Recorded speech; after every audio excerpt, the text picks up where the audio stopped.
Hey guys, मैं हूँ राज और आप सभी का मेरे यूट्यूब चैनल राज में से स्वागत है। दोस्तों 2-3 दिन क्लासेस बंद रही, ऑफलाइन ऑनलाइन दोनों। तो कुछ वो छठ पूजा के कारण से हमारे पूजा जो होती है अच्छे खासा लेवल स्तर पे होता है। तो आप जानते हैं वैसे बिहार का छठ पूजा बहुत ज़्यादा फेमस होता है। इस कारण से हमारी दोनों क्लासेस बंद थी, ऑफ ऑन दोनों। ठीक है, आज हमारी क्लासेस शुरू हो गई है। चलिए हम सबसे पहले ये आपको बताना चाहेंगे, ये जो पेपर जो मैं बताना DFCCIL का है, उसका फुल फॉर्म होता है dedicated for freight corridor corporation of India. ठीक है, जिसके किसी स्टूडेंट ने भेजा है सुबह सुबह क्वेश्चन का एनालिसिस करवाने के लिए। ठीक है, तो चलिए देखते हैं, क्वेश्चन के लेवल बहुत अच्छे रहे हैं। ठीक है, आइए देखते हैं क्वेश्चन क्या है और किस तरह सॉल्व करते हैं। सबसे पहले जो क्वेश्चन मिला है आपको, देखिए सबसे पहला क्वेश्चन है, एक चुनाव में 2 उम्मीदवार थे। एक उम्मीदवार को कुल वोटों का 43% वोट मिला और वह 336 वोटों से हार गया। तो डाले गए वोटों की कुल संख्या क्या थी। ठीक है, तो चलिए देखिए, अगर मैंने माना यहाँ पे कि टोटल वोट जो है ना वो अगर 100%, मान लीजिए कुल वोट 100% रहे, तो 2 वोटर हैं, है ना, दो दो कैंडिडेट हैं, 100% वोट है तो कैंडिडेट 2 हैं, 2 में बटा। पहले कैंडिडेट को मिला है कुल वोट का 43%। ठीक है, दूसरे कैंडिडेट को कितना मिला होगा 7%। आगे 100% करवाना है। बोला है पहला जो कैंडिडेट है 43% वोट ला करके 336 वोट से हार गया। 336 वोट क्यों हारा, अगर देखा जाए तो ये जो है इससे कितना कम वोट लाए वो देखिए, 57 में से 43 जाएगा तो 14% बचेगा। ठीक है, 14% कम लाने की वजह से वो हार गया, कितने वोट से, 336 वोट से। तो 14% की वैल्यू 336, तो 100% का निकालिए, तो पहले 1% निकाल दीजिए। पार्टी ऐसे 14 दूनी 28, 5 बचा 14 चौक 56 यानी 24 हो गया। तो 100% की वैल्यू 0 यहाँ लगा दीजिए और 0 यहाँ लगा दीजिए, 24 तो इसका आंसर हो चुका है। ठीक है, चलिए अगले क्वेश्चन को देखें। अगले क्वेश्चन देखो, अगले क्वेश्चन बोला है, एक त्रिभुज की भुजाओं के मध्य बिंदु को मिलाने से जो त्रिभुज बनता है, इस नए त्रिभुज का क्षेत्रफल का मूल त्रिभुज के शेष भाग के क्षेत्रफल से अनुपात क्या होगा। ठीक है, तो चलिए देखते हैं। त्रिभुज, मान लीजिए एक त्रिभुज है ना, ये त्रिभुज जो है ABC त्रिभुज है। ठीक है, ABC एक त्रिभुज, बोला है कि त्रिभुज की भुजाओं के मध्य बिंदु, इस त्रिभुज की भुजा के मध्य बिंदु, यानी इसका मध्य बिंदु ये, इसका मध्य बिंदु ये, इसका मध्य बिंदु ये। ठीक है, इससे अब ये क्या हो रहा है, मान लीजिए इसका मध्य बिंदु से ऐसा समझिए ऐसे। ठीक है, ये इस तरह से है भाई, बोला त्रिभुजों के भुजाओं के मध्य बिंदु से मिलाने से जो त्रिभुज बनता है। अब देखो इसके मध्य बिंदु से यही मिलाते हैं। ठीक है, इसके त्रिभुज का क्षेत्रफल, त्रिभुज की भुजाओं के मध्य बिंदु, त्रिभुज की भुजाओं के मध्य बिंदु से मिलाने से जो त्रिभुज बनता है, अब इसका नया क्षेत्रफल पूछा है। तो देखो होता क्या है, अगर मान लो मैंने इसका PQR माना है, ठीक है, तो PQ अगर R माना है तो क्या होता है समझिएगा इसको। ठीक है, अब अगर मैं बोलता हूँ, बोला शेष, अगर मैंने, आपको पता है कि कोई भी त्रिभुज के मध्य बिंदु को मिलाएंगे तो क्या करेगा, त्रिभुज को 4 भाग में बांट देगा। अब जैसे मान लीजिए चारों को हमने बांट दिया, जैसे इसका क्षेत्रफल ये 1 2 3 4 ऐसे मान लिया मैंने बांट दिया। क्या बोला है, नए त्रिभुज का क्षेत्रफल, तो नए त्रिभुज का क्षेत्रफल क्या होगा। ठीक है, उसका शेष भाग से, तो नए त्रिभुज का क्षेत्रफल कितना हो गया, 1 हो गया, शेष भाग कितना बचा है, 1 2 3, शेष भाग से अनुपात कितना है, तो 1/3 हो गया। ठीक है, सिंपल सा क्वेश्चन था। ओके, ज्यादा टफ नहीं था। त्रिभुज, नए त्रिभुज का क्षेत्रफल 1 हो गया, शेष भाग का, क्योंकि याद रखिएगा त्रिभुज की अगर मध्य बिंदु से मिलाने पर जो त्रिभुज बनता है वो पूरे त्रिभुज के 4 भाग में बांटता है, इसको याद रखिएगा। ठीक है, चलिए अगले क्वेश्चन देखिए। अगली क्वेश्चन पूछा माध्यिका, तो माध्यिका क्या होता है पता है आपको, एनट। देखो माध्यिका क्या होता है, अगर सभी हम जितने भी सीरीज है उसको इंक्रीजिंग ऑर्डर में डाल देते हैं तो उसके बीच वाला टर्म अगर होगा तो वो हो जाएगा, अदरवाइज 2 होंगे तो उसका दोनों को ऐड करके +/2 कर देंगे। जैसे देखो अगर मैंने इसको बांटा है 2 भाग में, सीरीज लेके चलते हैं, पहला 1 हो गया 5। ठीक है, अब देखिए दूसरा 2 पे ये चला गया, टोटल पहले देखिए कितना, 4 8 4 3 12 3 15 है, तो 15 मतलब जो 7 और 8वां नंबर पे जो आ जाएगा वो आंसर हो जाएगा, सिंपल सा। ठीक है, देखिए 1 2 हो चुका है, फिर ये 3 हो गया है, तीसरा नंबर पे जाएगा, चौथा नंबर पे 18 4 चला गया, 5वां नंबर पे 23 ये चला गया। ठीक है, छठे नंबर पे 24 जाएगा। ठीक है, और 7वां नंबर पर जाएगा 25 और 8वां नंबर पर जाएगा 26, ये हो गया। तो मैंने क्या कहा था कि सीरीज अगर है, सबसे पहले क्या करें, माध्यिका सीरीज, जैसे मान लीजिए मैं बताता हूँ, इस तरह से है 2 है 4 है 5 दिया हुआ है, और इस तरह से मान लीजिए 3 है 1 दिया हुआ है, तो अगर इसका माध्यिका करेगा तो पहले इसको अरेंज करेंगे अरेंजिंग ऑर्डर में, जैसे 1 2 3 4 5। अब माध्यिका लेंगे तो इसका बीच वाला टर्म माध्यिका हो जाएगा। अगर ये 6 टर्म में होता तो बीच वाले पहले सबसे पहले असेंडिंग में सजाएंगे, बढ़ते हुए क्रम में, उसके दोनों के बीच का सम करेंगे, 2 से डिवाइड कर देंगे। तो सीधा यहाँ पे मैंने कहा कि इसके सिरे अगर अरेंज करेंगे टोटल है 15 नंबर, ठीक है। तो जो 8वां नंबर होगा वो बीच का हो जाएगा। तो 8वां नंबर कौन सा आपका 26 आता है। This is answer 26। ओके, चलिए आगे। तो देखो बोला कि बंटी की उम्र बान की उम्र से दुगनी है ना। बंटी और बान, अच्छा खासा नाम लिया है भाई, बंटी और बान, ठीक है। बंटी की उम्र बान की उम्र से दुगनी, अगर इसका x बान का x है तो इसका 2x है, ठीक है। बोला 5 वर्ष पहले, इसका भी 5 वर्ष पहले ले लीजिए, इसका भी 5 वर्ष पहले लीजिए। 5 वर्ष पहले जो बंटी था मान से 3 गुना बड़ा था, बंटी है मान से 3 गुना बड़ा था, समझिए। 5 वर्ष पहले इसका मान लिया 2x - 5 हो गया, इसका 5 वर्ष पहले x - 5 हो गया, ठीक है। अब बोला क्या है कि 5 साल पहले ये जो बंटी है वो बान से 3 गुना बड़ा था, मतलब ये बड़ा था, है ना, ये बड़ा था 5 साल पहले। तो अगर मैं इधर 3 कर दूं तो क्या हो जाएगा, इक्वल हो जाएगा, सिंपल सा हो गया इक्वल। चलिए कर दीजिए इसको, क्या हो जाएगा, ये हो गया आपका 2x - 5 इजिकल टू 3x - 15 हो गया, ठीक है। अगर मैं इसको इधर ले आता हूं तो कितना हो जाएगा भाई, देखो इधर आपका हो जाएगा 2x - 3x इजिकल टू -15 और यहाँ पे +5 हो गया, ठीक है। यहाँ से आपका क्या हो जाएगा, -x की वैल्यू कितना हो जाएगा आपका -10, यानी x की वैल्यू 10 हो गया। आपसे पूछा क्या है बंटी की, तो बंटी का हमने कितना माना, 2x माना, तो 10 दूनी 20 इसका आंसर हो जाएगा, ठीक है। 10 2 20, दिस इज आंसर, 20 आंसर, ठीक है। चलो अगले क्वेश्चन को देखो। बोला है कि एक आदमी, देखो ऐसे क्वेश्चन को कैसे करते हैं, एक आदमी एक किताब 75 में बेचता है और रुपए में किताब की लागत मूल्य के बराबर प्रतिशत बराबर लाभ लेता है। मतलब क्या हो गया भाई, जितना का अगर मान लो सीपी होगा, ठीक है, तो प्रॉफिट भी उतना ही परसेंट लेता है।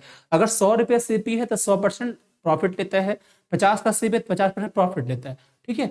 और क्या बोला है कि 75 बेच करके बोला कितना लागत मूल्य, समझिए मैंने क्या कहा, CP plus profit equal to SP हो जाएगा। एसपी 75 रुपया है, तो अगर मैंने कहा कि क्रय मूल्य अगर हमने एक्स माना है तो प्रॉफिट कितना है भाई, एक्स का x%, इस तरह से प्रॉफिट है। यही बोला है ना, रुपए में किताब की लागत मूल्य के बराबर प्रतिशत लाभ है, जितना हमने क्रय मूल्य माना उतने प्रतिशत लाभ है, ठीक है। इसका देखो, अब चलिए ऑप्शन पे चले जाते हैं, ठीक है।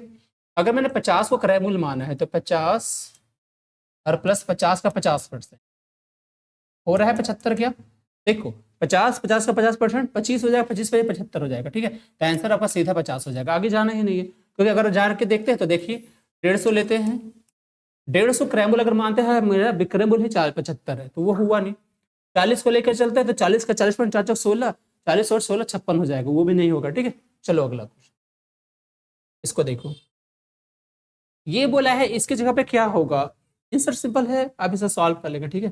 चलो देखते हैं भाई, आपको देखो यहाँ पे है, पहले इसको मल्टीप्लाई करना है, क्या लिखा हुआ है 2.2 इंटू 0.202, ठीक है, प्लस 0.01 है। तो पहले इसको किस पर सॉल्यूशन करेंगे, पहले इंटू का करेंगे, ठीक है। कितना हो जाएगा, देखो 22 दूनी 44 हो जाएगा। अब कितने अंक के बाद दशमलव लगाओ, पहले ये सोचिए। तो एक अंक तो मेरा यहाँ है, 2 अंक यहाँ था, 3 अंक के बाद लगेगा, यानी यहाँ पे आप करोगे 3 अंक के बाद दशमलव, ठीक है। प्लस फिर जोड़ोगे इसको 0 + 0.1।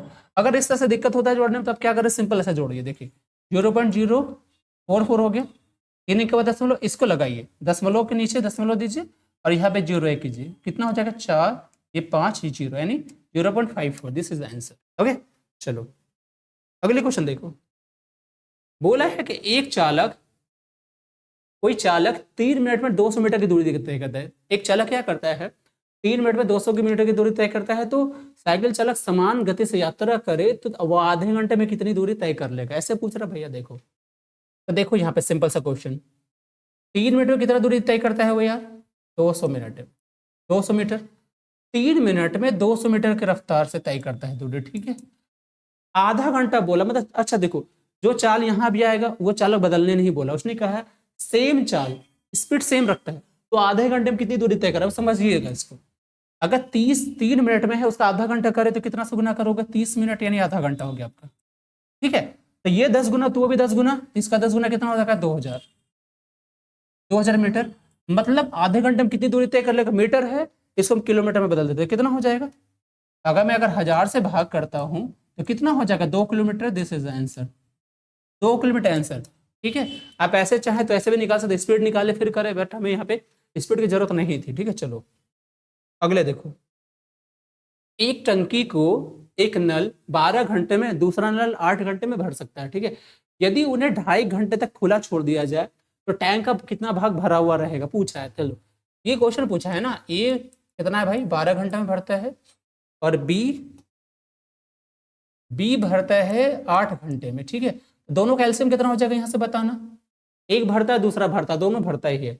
एलसीएम हो जाएगा 12 दूनी 24, इसकी एफिशिएंसी 3, इसका सॉरी इसका 2 एफिशिएंसी और इसका 3। ठीक है, बोला 2.5 घंटे में कितना भरता है। चलो तो 2.5 घंटा ले, चलिए देखिए ए प्लस बी जो है आपका दोनों मिलकर चलता है। 1 घंटा में कितना भर पाता है बताओ। 1 घंटा में भर पाता है 5, 1 घंटा में भर पाता है कितना 5। तो 2 घंटे में कितना भरेगा बताओगे आप। 5 है, फिर से 5 भरेगा 1 घंटा में, और फिर दो आधा घंटे में 2.5 भरेगा। तो यानी इसने भर दिया 2.5 घंटे में 12.5। बोला कितना भाग आधा बढ़ा रह जाएगा, तो कितना भरा हुआ रखे 12.5 भरा है, किस पे भरा है 24 पे। अब देखिए 12.5/24 ऑप्शन कहीं है क्या, हमारे पास नहीं है। तो अगर मैं इसको 2 से गुना कर दूं डायरेक्टली तो क्या हो जाएगा भाई, ऊपर से 2 से भी नीचे से 2, ऊपर हो जाएगा 25 और नीचे हो जाएगा 48, यानी 25/48 भाग answer. This is the answer. Okay चलो आगे क्वेश्चन देखो।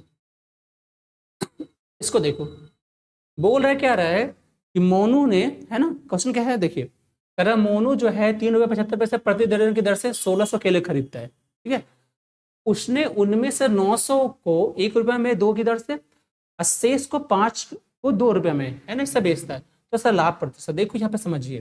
पहले 3.75 रुपये में कितना प्रति दर्जन के हिसाब से, 1 दर्जन 3.75 रुपये में 1 दर्जन खरीदता है, यानी 12 पीस, तो 1600 उसने केले खरीदा टोटल। अब यहाँ से क्रैमुल निकाल सकते हैं। ठीक है, निकाल सकते हैं क्या, हाँ निकल जाएगा। चलो कितना सीपी निकल जाएगा समझ लीजिए। 3.75 में 12 है ना, तो टोटल कितना हुआ, कितना मल्टीपल भाग कैसे दे देखिए। अगर मैं इसको भाग दूं कितना दर्जन हुआ पहले ये समझते हैं, तो 12 से भाग दीजिए, तो 12 1 12, 4 बच्चा है ना, 12 दिया, देखो यहाँ से 12 के 12 4 बचा, 4 16, 4 हुआ, तो 12 के 36, फिर से 4 बच रहे, मतलब क्या हो गया आपका 12 के 36 और फिर से बचा आपका 12 के 36। ऐसा है क्या, प्रति दर्जन के साथ 24, तो अच्छा रुको इसको पहले समझते हैं, ये 12 है ना, इसको समझते हैं पहले क्या हो सकता है, इधर देखते हैं उसको समझते हैं। ये खरीदा है 1 रुपया में 2 के हिसाब से बेचा है। ठीक है, 1 रुपया में 3, ये हो गया रुपया में, 1 रुपया में 2 के हिसाब से कितना बेचा है 900। ठीक है, और यहाँ पे बेचा है 2 रुपया में 5 के हिसाब से शेष, यानी कितना है 700। तो टोटल पहले विक्रय मूल्य क्लियर कर लेते हैं। हाँ ठीक है, कितना हो जाएगा देखो, 1 रुपया में 2 के हिसाब से बेचा है, तो 900 कितना बेचा होगा 450 रुपये में, 450 में 900 उसने बेचा होगा। 2 रुपये में 5 बेचा है ना, तो 170 कितना बेचा होगा 14 25 70, 140 रुपये में इसने बेचा होगा 700। ऐसे हो गया ना, देखो 2 रुपये में 5 के हिसाब से बेचता है, तो 14 50 70, 140 रुपये में बेच दिया 700, यानी टोटल कितना विक्रय मूल्य उसका हो गया भाई 0 5 4 9 और 4 1 5, 590 रुपये में उसने बेच दिया 1600।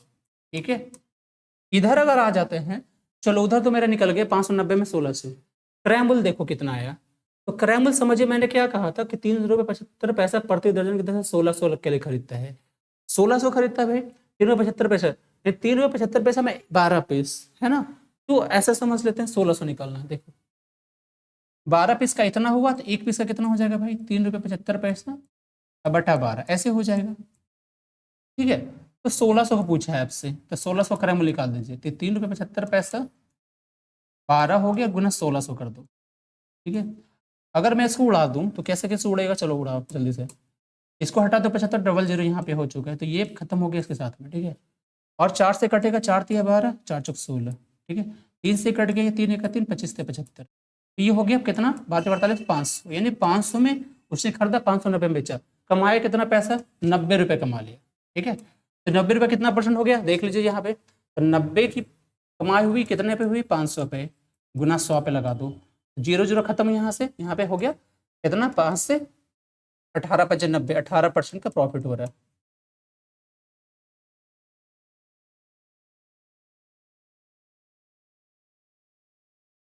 हमने कहीं गलती की क्या? 46% दे रहा ऑप्शन में। हाँ, इसको देखना, बोला 3 रुपये 75 पैसे प्रति दिन में 1600 के लिए खरीदता है, तो 3 रुपये 75 पैसे में 12 के मतलब 12 पीस का 3 रुपये 75 पैसा हुआ। ठीक है, एक पीस का 3 रुपये 75 पैसा बटा 12 हो गया, 1600 पूछा था, 3 75 बटा 12 गुना 1600, तो हमने इसको हटाया, जीरो जो खत्म हो गया, 4 तिया 4 चौक 16, और 3 से 3 का 3 75 75, तो 103 3 अच्छा यहाँ पे हुआ ना 2500 4 1 4 1 5, ये तो ठीक है 500 रुपया। इधर क्या हुआ, इधर हमने क्या किया, एक 900 रुपया को 900 को 1 रुपये में 2 पे, 1 रुपये में 2, तो 550 450, ठीक है 900, देश को 2 रुपये में 5 बेचता है, 2 रुपये में 5 पीस, तो ये 14 पंचे 70, 14 दूनी 28, सॉरी 14 पंचे 70, 14 दूनी 28, ये 280 रुपये हो जाएगा अपने पास, 280 में बेचता है, तो कितना पैसा हो गया यहाँ पे, को 0 8 5 13 4 2 6 730, तो कितना का फायदा करवाया इसने 230 रुपये का फायदा हुआ, 230 का फायदा किस पे हुआ 500 पे, अब गुना आप 100 कर दीजिए, दो जोड़ यहाँ से खत्म हो गया, और ये 5 चौक 20 5 छक 30, 46% दिस आंसर सही है, 46% सही हो गया। ठीक है, चलो अगले क्वेश्चन देखो, देखो ये क्वेश्चन कह रहा है क्या है कि एक आदमी की संपत्ति का मूल्य 26,540, उसने अपनी पत्नी को 9,200 दे दिए, शेष संपत्ति को अपने 3 बेटों में 1 2 3 के अंदर बांट दे, तो पहली बेटे को कितना मिला, चलो देखो, अच्छा क्वेश्चन है, 26,540 रुपया, उसको जो उसमें से जो 9200 रुपया पत्नी को दे दिया, कितना बचा होगा पैसा शेष बताना, तो यहाँ पे 0 बचा, 4 में से 4 यहाँ पे बच गया, ये बचा आपका कितना 5, तो 3 इधर बच गया, ठीक है 9 7 16, यानी 17,340 बचा। ठीक है 17,340 बचा, उसमें बांट देता है 3 लोग को, कितना कितना शेष संपत्ति, 1 2 3 कन्वर्ट हुआ 3 बेटी को, तो पहली बेटी पूछा था, 3 बेटी कितना हो जाएगा भाई 1:2:3 की वैल्यू कितनी हुई 6 हो गई, और 6 की वैल्यू हो गया 17 34 0, एक की वैल्यू निकाल दो, एक ही तो है ना पहले बेटी को, कितना हो जाएगा 6 से भाग दोगे तो 6 दूनी 12, 5 बचा है ना, 6 8 48, 5 बचा 6 नंबर 54 0, 2890 रुपये वो पहली बेटी को, एक बेटी को 2890 पहली को, दूसरा को जो पूछा डबल कर दोगे, तीसरा को उससे जितना है 3 से गुना कर दो। ठीक है, चलो अगले क्वेश्चन आ जाओ। बोला है 15 और 55 के बीच सभी अभाज्य संख्या का औसत, तो 15 और 55 के बीच अभाज्य संख्या है क्या, पहले देखो 17 हो जाएगा, 19 हो जाएगा, 15 और 55 के बीच 23 हो जाएगा, 29 31 हो जाएगा, ठीक है, फिर आपका 37 हो जाएगा, 41 हो गया, 43 हो गया, और 47 हो गया, 47 हो गया, उसके बाद 49 नहीं होगा, 51 नहीं होगा, 53 नहीं करता, 53 हो जाएगा। ठीक है, और इसका बट्टा कर दो, कितना से बट्टा कर दोगे 1 2 3 4 5 6 7 8 9 10, 10 से कर दो, आंसर कितना आ गया देख लीजिए, जोड़ दीजिए, 9 7 16 16 3 19 19 और 9, ठीक है 28 29 29 और 7 36 36 37 37 3 40 40 7 47 3 50, बचा 5 अपने पास, 6 7 2 9 11 11 3 14 17 4 21 4 25 4 29 और 5 34, यानी 340 बटा 10, तो कितना आंसर हो जाएगा, this is 34 is the answer. ठीक है 34 इसका आंसर हो गया। चलिए आगे, चलो आगे देखो, प्रथम 50 प्राकृतिक संख्या का औसत पूछे है, तो प्रथम 50 प्राकृतिक संख्या का औसत क्या हो गया भाई बताना, लगातार एक से चलेगा ना, 1 2 3 4 5, आपको पता है कि प्राकृतिक संख्या का लगातार संख्या होता है, उसका एवरेज क्या होता है, first term by plus last term by 2, यानी सीधा करोगे तो फर्स्ट टर्म 1, लास्ट टर्म 50 आया, और बटा 2 कर दो, 51 बटा 2 अगर करोगे तो 25.5 आंसर हो जाएगा, दिस इज द आंसर। ठीक है 25.5। अगले देखो 10% 25% के दो क्रमिक छूट की एकल छूट के बराबर पूछ रहा है, देखो अगर हम सक्सेसिव निकालते हैं तो क्या हो जाएगा सक्सेसिव, समझिए, A plus B plus A into B by 100 अगर करते हैं, ठीक ना। तो पहला है 10% डिस्काउंट है, -10 -15, ठीक है। प्लस करोगे तो -10 गुना -15 बटा 100 कर दो, ठीक। कितना हो गया ये आपका, ये -25 हो चुका है। ये माइनस माइनस प्लस 15 गुना 150, 150 बटा 100 कर दो भाई। तो कितना हो गया समझिए, -25 ही हो चुका है, प्लस आपका 1.50% हो जाएगा। तो आपका आ जाएगा -23.5% का ऑलओवर डिस्काउंट, -23.5% का उसको डिस्काउंट मिलेगा, ठीक ओवरऑल। अगले चलिए, देखो बहुत अच्छा क्वेश्चन है ये। देखो कह रहा है कि चक्रवृद्धि ब्याज पर एक धनराशि 2 वर्ष में स्वयं की 9 गुनी हो जाती है, तो प्रतिवर्ष ब्याज कितना। आपको पता है कि सीआई का एक चलता है रूल, आपको पता होनी चाहिए कि कोई प्रिंसिपल अगर मान लीजिए सेम रेट पे, कितना रेट ऑफ इंटरेस्ट के इधर अगर अमाउंट बनता है, तो आगे भी सेम रेट पे क्या हो जाएगा, चलते रहेगा।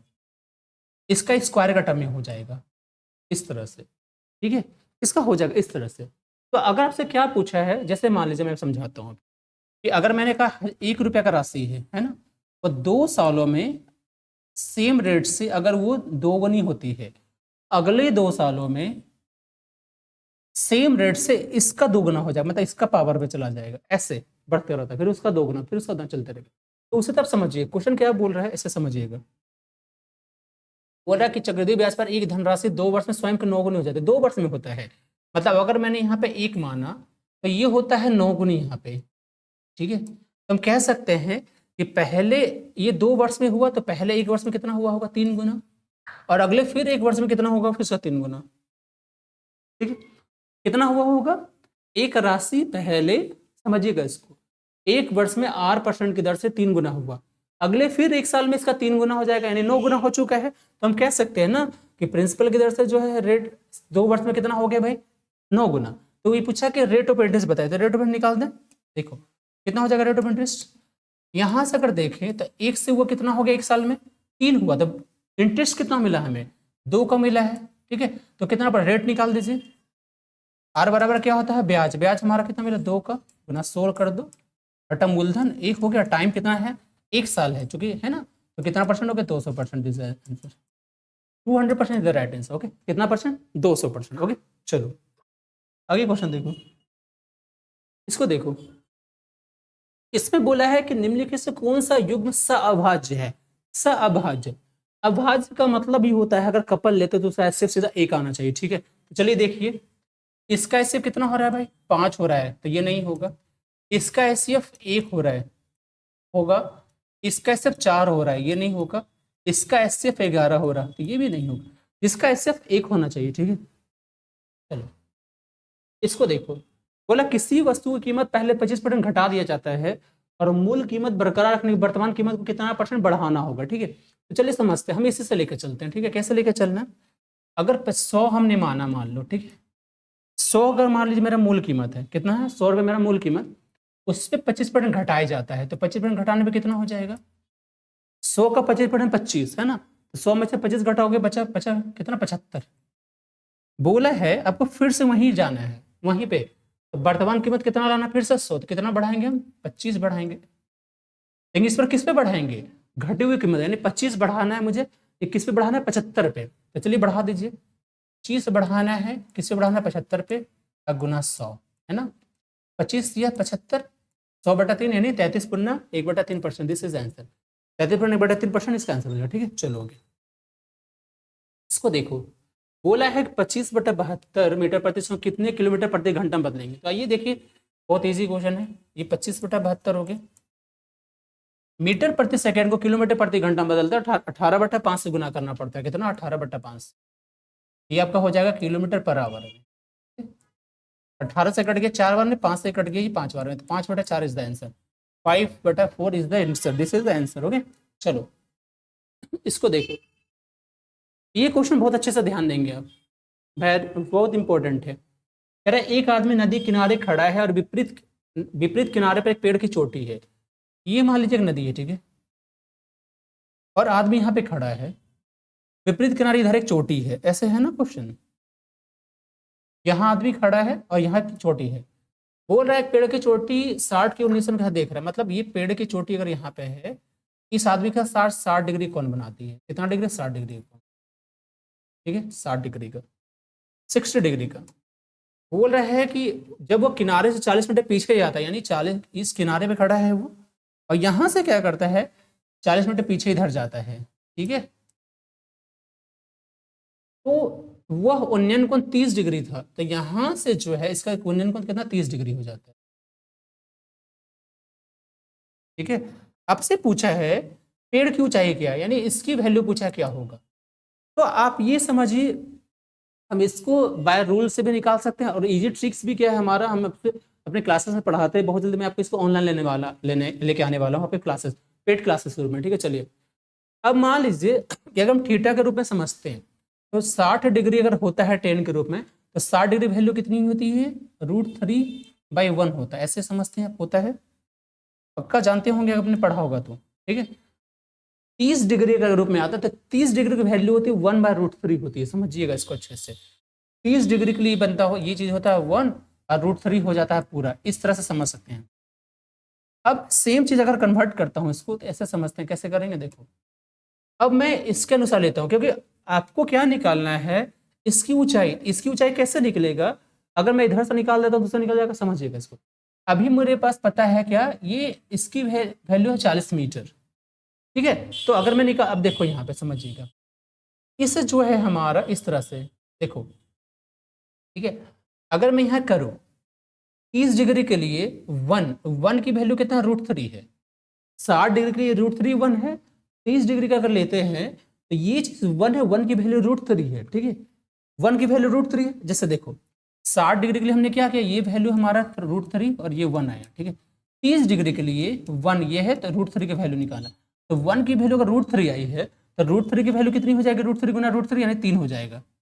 इस हिसाब से ये पूरी वैल्यू, क्या वैल्यू, ये पूरा वैल्यू कितना हो गया आपका, ये पूरा वैल्यू हो गया कितना, 3 यूनिट, ठीक है।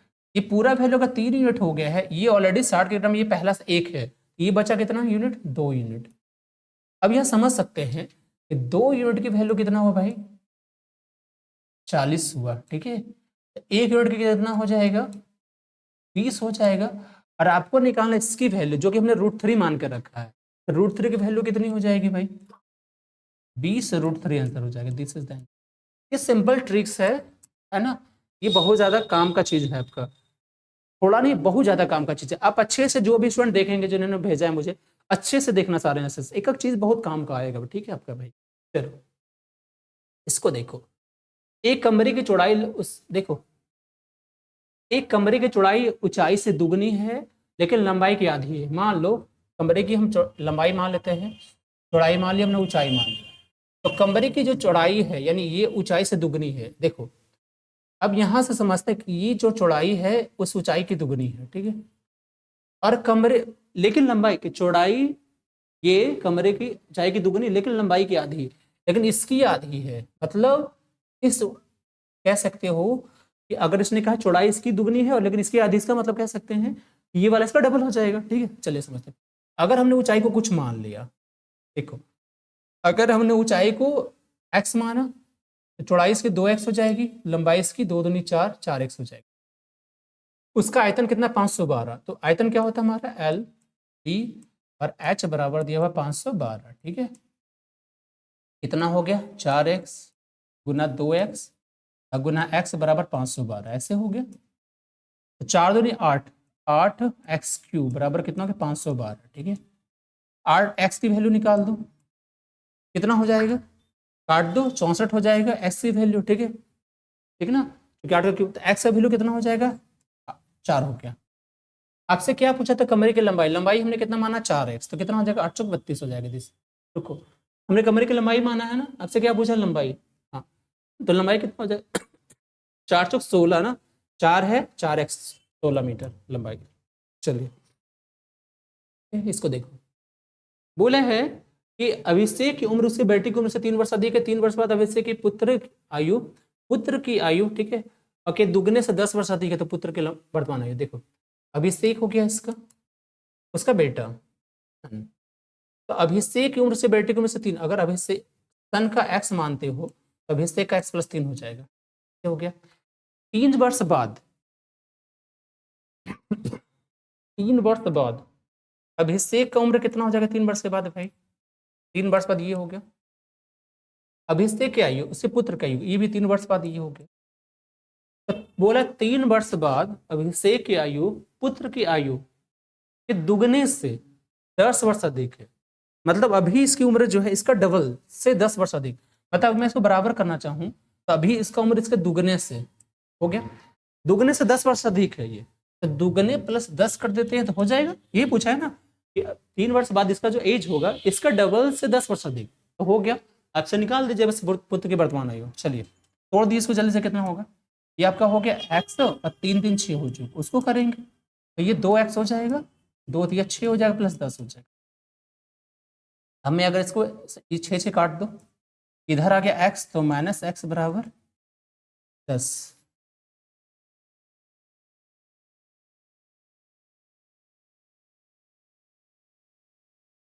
ये 10 आया। यहाँ पे गलती क्या हो रहा है देखो, 3 वर्ष बाद अभिषेक की आयु है ना, इसकी जो आयु इसके पुत्र की आयु, इससे पुत्र का डबल से 10 वर्ष अधिक, मतलब ये 10 वर्ष अधिक है ना, इससे 10 वर्ष अधिक मतलब है इसको 10 बढ़ा दो आप, उसको हटा दो। अगर हमने यहां से लिया तो कितना हो जाएगा ये? ये हो गया हमारा x 3 3 6 हो गया, ये आपका हो गया 2x 3 दूनी 6 और प्लस 10 इधर आ जाएगा है ना। तो 10 इधर जब आ गया, x उधर चल जाएगा, कितना बचेगा? 2x में से x आ गया, x बचा, ये 10 बच गया, यानी कितना हो गया? 10 साल। पुत्र की वर्तमान आयु कितना है? तो आपका 10 साल। चलिए इसको देखो, एक धनराशि 10% चक्रवृद्धि ब्याज वार्षिक रूप से संयोजित करती है, निवेश करती है। यदि ब्याज अर्धवार्षिक रूप से संयोजित किया जाता है तो 371 अधिक मिलता है, तो इसका योग यानी प्रिंसिपल आपसे पूछा है। देखो रेट ऑफ इंटरेस्ट कितना है? 10%। रेट ऑफ इंटरेस्ट कितना भाई? 10%। ये है 10%, ठीक है, रेट 10% है। लेकिन जब इसी को अर्धवार्षिक करोगे तो क्या हो जाएगा? रेट हमारा 5% हो जाएगा, तो डिफरेंसेस हो जाएगा 371 रुपया का। आप ऐसे समझ सकते हैं, कैसे समझ सकते हैं? देखो हम एक तो SI एक से ऐसा समझ सकते हैं कि अगर 10% को 2 पार्ट करते है ना तो वो 5% के हिसाब से डबल आ जाएगा। इसी को अर्धवार्षिक करेंगे तो ब्याज का बेस मिल जाएगा, ठीक है। यानी एक को अब ऐसे समझें, इसका या तो अब ऐसे समझिए कि इसको हमने 5% के हिसाब से 2 बार कर दिया, इस SI की तरह कर दिया। इसको हमने जब किया 5% के बार से 2 बार के लिए, 2 छमाही के लिए, तो ये हमारा हो जाएगा 5 है ना, 5 गुना 5 25 और ये 5 5 10 ऐसे परसेंट हो जाएगा। या तो ऐसे कीजिए या तो ऐसे कीजिए, 10% ऐसे हो जाएगा 10%। तो आप ऐसे भी कर सकते हैं कि दोनों का डिफरेंस कितना हो गया? P इंटू है ना, इसका कितना परसेंट? 0.25%। ये किसके बराबर है भाई? 371 रुपया। आप ऐसे भी कर सकते हो, या फिर आप ऐसे कर सकते थे, डिफरेंस 371 है तो D2 बराबर हो जाता P R स्क्वायर R बटा 100 का स्क्वायर, तो ये भी यही आ जाता। दोनों में से किसी से निकाल सकते थे। अगर इससे निकालता हूँ, चलिए निकालते हैं। P इंटू कितना हो जाएगा? 25 हो गया बटा 10% का और 10 इसका, है ना, ठीक है। 20 इसका प्रतिशत का, 20 से पॉइंट का, बराबर 371, ठीक है। ये 371, तो यहाँ से कट जाएगा 4 बार में, 4 से गुना कर दी, 4 4 से 28, 4 12 13 14, इस पर डबल 0, 14 84 पे 8 0 8 0, दिस इज आंसर। 14 84 पे 2 0, ठीक है, आंसर हो गया। चलिए अगले क्वेश्चन देखिए, कह रहा है P और Q एक साथ 12 दिन, P और Q एक साथ 12 दिन में काम पूरा कर सकते हैं। Q और R 20 दिन में, R और P 15 दिन में खत्म करते हैं। ज्ञात कीजिए P Q R तीनों मिलकर कितने दिन में करेगा। चलिए इजी क्वेश्चन है। P और Q 12 दिन, Q और R 20 दिन, और R और P कितना है भाई? 15 दिन में। तीनों से पूछा है आपका। अगर तीनों का एलसीएम निकालने कितना हो जाएगा? देखो इजी क्वेश्चन पूछा है, 60 हो गया, ठीक है। तो 12 5 60, इसकी क्षमता कितनी हो गई? क्षमता 5, ठीक है। इसका 20 दिया 60, इसका 15 गुना 4 60। आपसे पूछा P Q प्लस R का, P plus Q plus R का, ठीक है। अब ये समझिए, पहले P plus Q plus R करेंगे तो ये हुआ 5 3 8 4 12, है ना, 12 हुआ टोटल। लेकिन 12 एक्चुअल में है क्या? 12 है 2p2q2r, दोनों को दो दो बार जोड़ोगे तब होगा। इससे pqr की क्षमता कितनी हो जाएगी, इससे 2 से भाग करो तो क्षमता होगा इसका 6। इसका टाइम निकाल पूछा ना आपसे, तो टाइम बराबर क्या हो जाएगा, टोटल वर्क और बाय इफिशिएंसी। टोटल वर्क कितना है 60, इफिशिएंसी कितना 6, कितना लग जाएगा 10 दिन। This is answer, 10 days is answer. Okay, 10 days इसका आंसर हो जाएगा। ठीक है, चलो आगे चलिए, इसको देखो।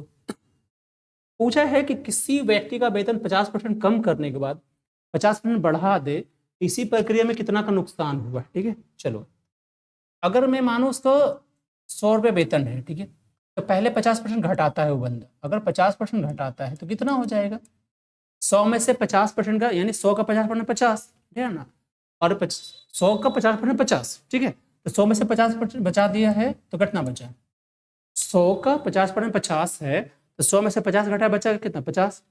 फिर बोला इसको 50, फिर से बोला इसका 50% बढ़ा देते हैं आप। ठीक है, इसको समझना। 50 का 50% कितना हो जाएगा, 25 हो जाएगा। ठीक है, तो कितना बढ़ गया, 50 और 25 हो गया 75। तो बोला कितना का नुकसान, मतलब जो 100 रुपये मेरा कीमत था, पहले हमने 50% घटाया तो 50 हुआ, फिर हमने उसका 50 बढ़ाया तो 75 हुआ। यानी कितना हुआ, 100 वाला चीज बिका है 75 में, तो कितना का नुकसान हो गया 25 का। सबसे पूछा कितना परसेंट नुकसान हुआ, 25 का नुकसान हुआ। किस पे हुआ है, 100 पे हुआ है। अगर ना 100 कर दो तो दिस इज कट गया, 25% आंसर हो गया। ठीक है, आके देखो इसका, देखो क्या बोला है। बोला है कि point A and D are on the same side of line segment B C such that angle A B C is equal to 90 degree and angle D C B is equal to 90 degree, then and A B is equal to D C, then क्या what is right. चलिए समझते हैं, है ना। देखो एक आपका क्या है, एक मान लीजिए ये, ठीक, ये है आपका, ठीक ना, एक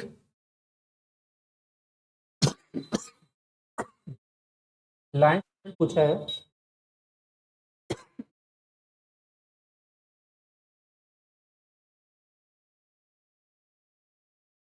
चलिए लाइन सेगमेंट क्या होता है ना, खंड होता है, वो क्या कहता है, रेखाखंड जो होता है वो होता है।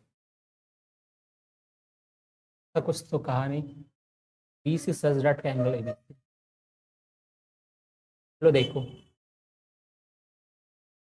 अगर यहाँ पे कह रहा है एक रेखाखंड है, मान लीजिए ये रेखाखंड है, लाइन सेगमेंट है, वो क्या है ई बी, ए डी है लाइन सेगमेंट। बोल रहा है क्या कि ए और डी आर सेम साइड, ये बी सी का, ये बी और ये सी है ना, लाइन सेगमेंट है, सेम साइड में है। ठीक है, देखो यहाँ पे, यानी ए और ये डी इस तरह से है बराबर। कह रहा है कौन ए बी सी जो है ना वो 90 डिग्री है, यानी ए बी सी, यानी ये वाला हिस्सा 90 डिग्री है इस तरह से। ठीक है, डी सी भी 90 डिग्री, ये वाला भी 90 डिग्री है, और ये बराबर है, ए बी बराबर है डी सी का। तो देन पूछा है कि क्या होगा, है ना, ऐसे समझिए। तो क्या होगा, इसको अगर हमने मिला दिया यहाँ से, ठीक है, तो क्या होगा समझो। अगर इस तरह से बनता है तो आपका सबलम बन रहा है, अगर ये 90 तो ये भी 90, मान लो पता है एक पूरे चतुर्भुज का जो टोटल कोण होता है 360 होता है, 90 90 ये हो गया 180, बाकी जो बचा वो भी क्या हो जाएगा 90 और 90 हो जाएगा। अब समझते हैं, ये जो लिखा हुआ है,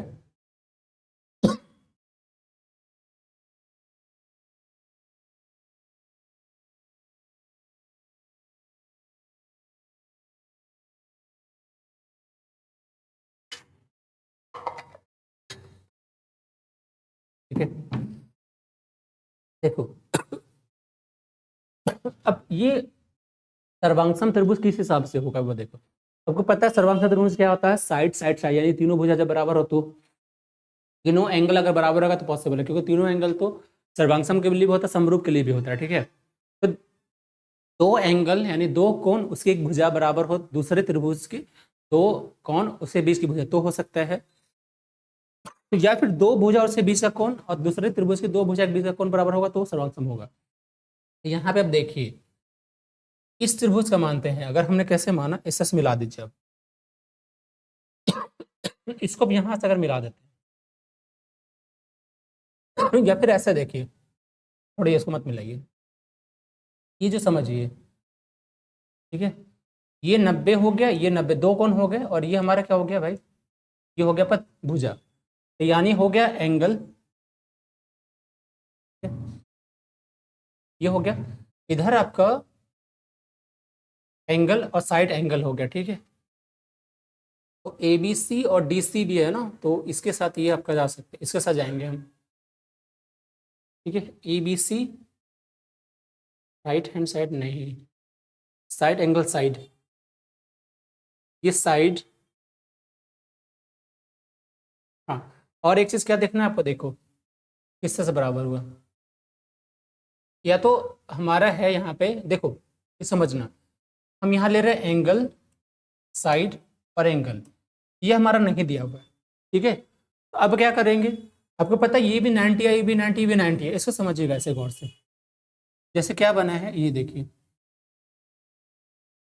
ये हमारा BC है, वो AD बना है, ठीक है। यहाँ पे ये आपका 90 आया है, तो ये भी 90, ठीक है?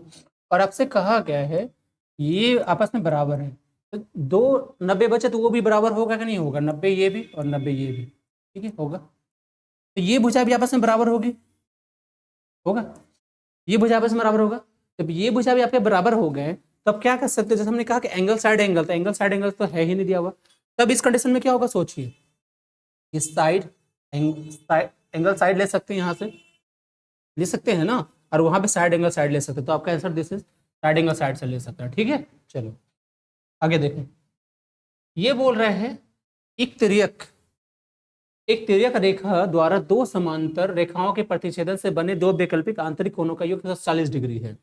मतलब ऐसे देखो, दो समांतर रेखाएं ऐसे गया है, एक तिर्यक खींच दी, आपसे बोला है क्या कि आंतरिक कोणों का योग, आंतरिक कोण मतलब समझिए, आंतरिक कोणों का योग, वो भी वैकल्पिक आंतरिक कोण में से एक, आंतरिक कोण है, वैकल्पिक आंतरिक कोण है, ठीक है।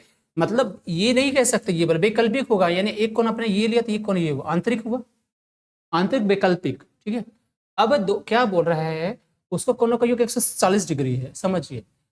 अगर मान लीजिए इसको हमने अगर ए माना, इसको बी माना, A प्लस बी अगर मान लो क्या है 140 डिग्री है, ठीक है। तो दोनों आंतरिक कोण है, दोनों क्या होगा, सेम होगा, सेम जब होगा तो ये क्या हो जाएगा, वैकल्पिक आंतरिक कोण है, ये नहीं है, ठीक है। तो ये आपका 140 है, तो एक 70 हो जाएगा, दूसरा भी 70 हो जाएगा, ठीक है। अब से कहा है x उनमें से एक दिया हुआ है, तो 3x माइनस 15, तो अगर है x की वैल्यू कितना है, तो 3x minus 15, then 3x minus 15 का वैल्यू निकाल लो, 3 इंटू 70 और माइनस 15, 7 या 21, 210 में से 15 गया, कितना बचा, 195 डिग्री, ठीक है। 195 डिग्री का आंसर है, ठीक है। चलो 195 डिग्री का आंसर, ओके। चलिए आगे देखा जाए, इसको देखिए, ये बोला है कि दो अंकों का, दो संख्या का अंतर योग और गुणनफल क्रमशः एक साथ 24 है, तो उन संख्या गुणनफल कितना, देखो इसका भी है, क्या है देखो, अंतर है डिफरेंसेस 1, योग 7 और गुणनफल 24 है। तो आप ये देखिए सबसे पहले कि जो भी होगा इसके मल्टीपल में होगा, गुणनफल पूछा है यानी उससे कटने वाला होगा, तो 24 का मल्टीपल देखिए 55 है क्या, नहीं है, 48 है ना, 24 और 48, 45 है क्या, नहीं है, 52 भी नहीं है, तो आंसर सीधा आपका मल्टीपल लेकर कर सकते हैं 24, ठीक है। हमें कुछ मानने की जरूरत दरकार नहीं है, अगर मानते तो कुछ ऐसे करते हैं, एक्स हमने पहली संख्या माना, एक्स माइनस वाई बराबर 1 दिया हुआ है, एक्स प्लस वाई बराबर 7 दिया हुआ है, और एक्स वाई इंटू दिया हुआ है 24, ऐसे मान लीजिए दिया हुआ है, ठीक है। तो इस हिसाब से भी देखिए, अगर हमने लेते हैं, देखो 8 या 24 लेकर मान लो, फिर आगे मुझे बढ़ना पड़ेगा है ना, तभी उसके बाद आएगा, क्योंकि अगर हम मानते हैं 8 या 24, 6 चौक 24, 6 में चौक 24, 6 में से 4 गया 2 बचेगा, 8 3 11, अभी ये आगे बढ़ के लेना पड़ेगा, क्योंकि अगर मल्टीपल में लेके चलते अगर इसका 48 होता है समझ लीजिए, ठीक है। तो 8 × 48, 8 × 15, 12 × 24, 16 × 43, 8 × 48, 8 × 14। अब उसे मल्टीपल लेके चलिए तो सही है। या फिर अगर निकालते हैं इसको तो आगे बढ़ के फिर हमें निकालना पड़ेगा उसका। और भी तरीके तो है, एक्स माइनस वाई बराबर वो दिया होगा, ऐसे भी कर सकते थे। एक्स माइनस वाई बराबर अगर 1 मानते चलते हैं, और एक्स प्लस वाई बराबर हम करते हैं 7 लेके चलते हैं। इसको बट्टे में करके फिर एक्स वाई का वैल्यू 10 निकाल सकते, फिर उससे भी निकाल सकते थे, और एक्स वाई रख देते हैं, ऐसे कर सकते थे, ठीक है। भाई करना है कि एग्जाम में निकलना है ना, ऐसा तो नहीं। देखो यहाँ पे कह रहा है एक कक्षा में लड़कों और लड़कियां, कक्षा में लड़कों और लड़कियों की संख्या 3 5 है। जब 5 लड़के और 5 लड़के चले जाते हैं तो 1 2 हो जाता है। आरंभ में उस कक्षा में कितने छात्र थे, देखो कितना है, 3 बॉयज और गर्ल्स, ये 3x है और ये 5x ऐसे है, ठीक है। और फिर बोल रहे हैं कि इसमें से 5 जाता है और इसमें से 5 जाता है, तो रेशियो कितना हो जाता है, 1/2। आप यहाँ से भी कर सकते हैं इसलिए, है ना। तो अब यहाँ से कर दीजिए, 3 दूनी 6x, ऐसे भी आप कर सकते हो। 5 दूनी 10 हो गया, इधर से हो गया 5x और -5। अब यहाँ से देखो इसको घटाओगे तो बचेगा x, इसको करोगे तो 15, -5 + 10 यानी 5 बचेगा, है ना। आपसे क्या पूछा है, आरंभ में उस कक्षा में कितने छात्र थे। आरंभ में रेशियो क्या था, 3 5 था ना, तो 5 से 8 पंचे 40, 8 × 5 करोगे 40 आंसर था पहले। इस कुछ और लेके चल सकते थे ऐसे कि पहले तो रेशियो 3 5 का था, बाद में रेशियो 1 2 का हो गया, ठीक है। ऐसे कब हो गया, दोनों से 5 बच गया, तब इसको इक्वल भी कर सकते तो कैसे, इसका डिफरेंस देखिए 2 और इसका डिफरेंस 3 हो रहा है, तो हमें करना होगा इक्वल कैसे, इसका डिफरेंस 2 इसका डिफरेंस 1, तो करना होगा इसको से गुना करेंगे, ठीक है, और 5 हो जाएगा। इस 2 को गुना करेंगे तो 2 और 4 हो जाएगा। अब देखो डिफरेंस क्या हो रहा है, सेम हो रहा है, कैसे, इधर भी एक डिफरेंस और एक का वैल्यू 5 है, ये 5 से 8, 8 का वैल्यू कितना 40 हो जाएगा। अब ऐसे भी आंसर कर सकते थे, ठीक है, ये भी सही है। ओके चलो आगे देखो, कह रहा है एक बेलन और शंकु के आधार की त्रिज्या और ऊंचाई समान है। एक बेलन है और उसके आधार की त्रिज्या और ऊंचाई समान है, तो आयतन का अनुपात पूछा। चलिए देखो, बेलन है, आपको पता है बेलन, अगर मान लीजिए ये बेलन है, ठीक है, और ये आयतन है, किसका है भाई, शंकु का, ये शंकु दिया हुआ है ना। आपको पता है बेलन का अनुपात आयतन क्या होता है, πr²h। इसका क्या होता है, 1/3 πr², ऐसे होता है। पूछा है, ये खत्म हो गया, पाई भी खत्म, तो आंसर क्या हो जाएगा, 3 ऊपर चला जाएगा, 3 रेशियो 1 हो जाएगा। दिस इज आगे बढ़िए, क्या पूछा, आगे पूछा है कि 300 297 405 486 का SCF पूछा है, ठीक है। चलो देखो, अब जैसे चाहे इसको कर सकते हैं, है ना। तो पता है कैसे से संख्या कटती भी है ना आपको। 29 से देखो ये कटेगा क्या, पहले से 29 ऐसे से सारी संख्या कटनी चाहिए, ठीक। 21 से काट के देखो, 21 से एक बार में करोगे बचेगा 8 87, ये भी नहीं कट रहा है, 21 से खत्म हो गया दोनों, ये भी नहीं होगा ये भी नहीं होगा। 23 से करोगे तो 23 से देखो बचा 6 3 ये भी नहीं कट रहा, तो ये भी खत्म। 27 से बचा आंसर दिस, सिर्फ ऐसे कोई भी एक संख्या से उठा के काट सकते हैं, क्योंकि ऐसे सारी कटती है। इसको देखो अब, और है क्या, 2700 की राशि पर 2 वर्ष तथा 4 महीने में जो ब्याज मिलता है 315 का साधारण ब्याज मिलता है, तो प्रति वर्ष ब्याज की दर पूछा है। चलो देखो, ब्याज की दर रेट ऑफ इंटरेस्ट होता है ना भाई, रेट ऑफ इंटरेस्ट होता है SI इंटू 100/प्रिंसिपल इंटू टाइम होता है, ठीक है। चलिए देखिए, SI कितना आया है, 315 के मिला है, 100 रुपया हो चुका है, प्रिंसिपल कितना है 2700 का, और आपका जो टाइम है 2 वर्ष 4 महीना, तो हम इसको पूरी तरह से वर्ष में चेंज कर दे, ऐसे कर सकते हैं क्या, 2 ईयर्स और 4 महीना कर सकते हैं क्या, ऐसे 2 प्लस 4 को अगर हम ईयर से करते हैं तो 4/12 1/3 हो जाएगा, ठीक है। तो कितना हो जाएगा, 3 दूनी 6 7/3 हो जाएगा। तो रख दीजिए यहाँ पे, 7 हमने यहाँ रख दिया और 3 ऊपर चला गया, ठीक, काट दो, कैसे काटोगे, तो यहाँ से ये खत्म हो गया, ठीक है। 3 से काट दो, 3 नंबर 27 हो चुका है, 9 से काटो, 9 या 27, 4 बचा, 9 पंचे 45, 7 से 5 बार में आंसर आपका 5%। Okay, this is answer. तो ओके, तो चलो दोस्तों, ये हमारा हमने एक एक जो है शिफ्ट का डाला है, फिर हमारी क्लास ऑफलाइन, फिर मैं दूसरे शिफ्ट करा दूंगा, ठीक है। इसको देखिए, एंजॉय कीजिए और अपने दोस्तों तक भेजिए। ओके, बाय बाय, मिलते हैं नेक्स्ट वीडियो में, तब तक के लिए बाय बाय, थैंक यू।